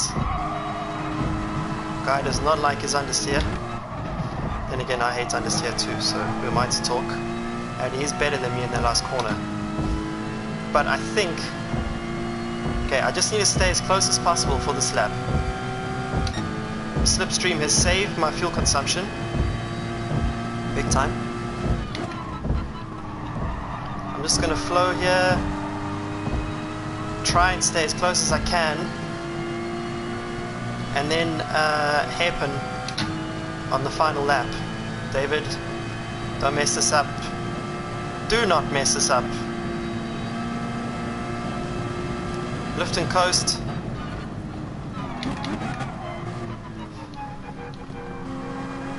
Is he going slowly because he doesn't want to be the slipstreamer? Or have I just found like 10 years of pace? I mean, I know I can't catch Indian food, so I got to play the percentages here.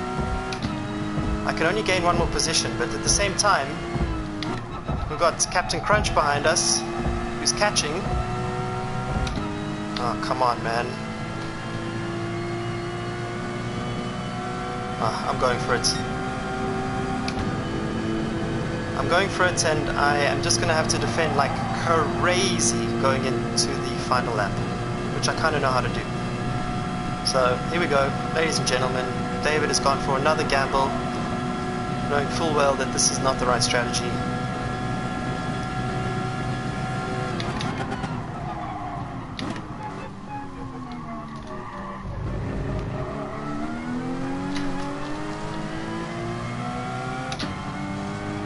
PRT Snake hanging on for dear life.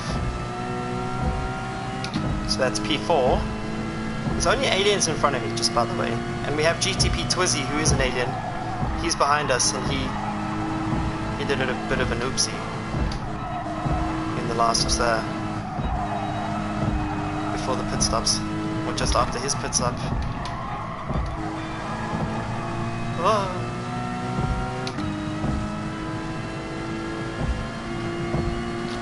Okay, it turned out that that was the right move. Blazer was simply too slow.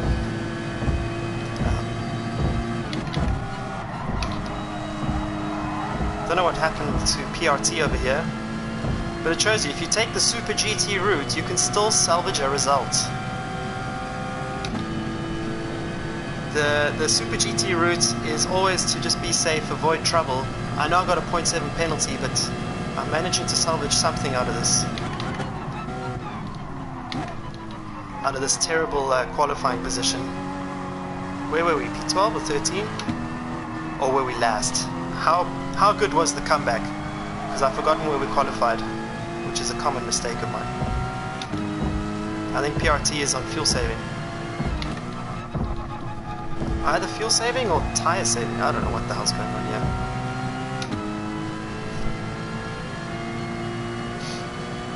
Okay, the only place to get him is the hairpin. I'm calm, I'm calm, I'm calm. Hey, I said I'm calm.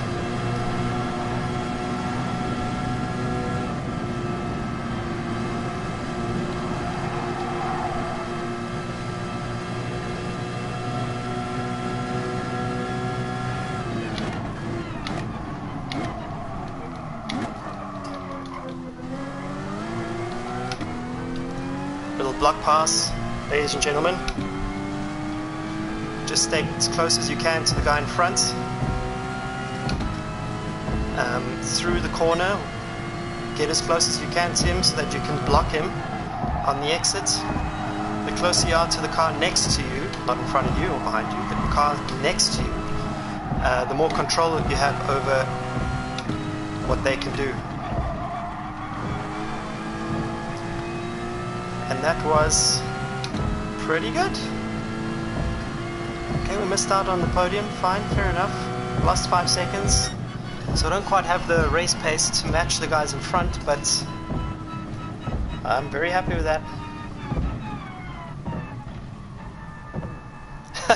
6th place, yeah. P4!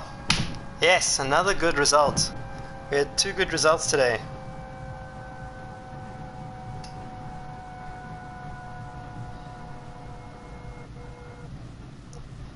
Stoked. GTP Twizzy, but that wasn't my fault. GTP Twizzy crashed around me, but it wasn't me that... I wasn't the reason. I was trying to overtake the guy next to me. Blah blah blah, excuse, excuse. So did anyone see what Alg did in terms of tire strategy? Did he go medium medium? That was fun. I'll take that. 9 points. Personal best score for the season. It's because I haven't done any of these races. Okay, I think medium medium was very possible. Going on the hards was a mistake. It was definitely a mistake. PRT, that weighs Where's Blazer and PRT? Thanks for the clean race.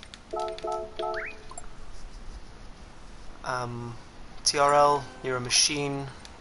Nothing but respect, mate. Nothing but respect. Yeah, my lap times, they were holy bad. Shit, they were bad. They were really bad.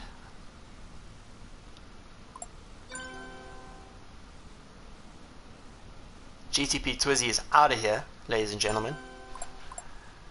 And Blazers really struggled there at the end. What am I looking at here? I'm looking at best laps. 204.5, 204.2, 204.9. I did a 205.3 without a slipstream, so I'm reasonably happy with that.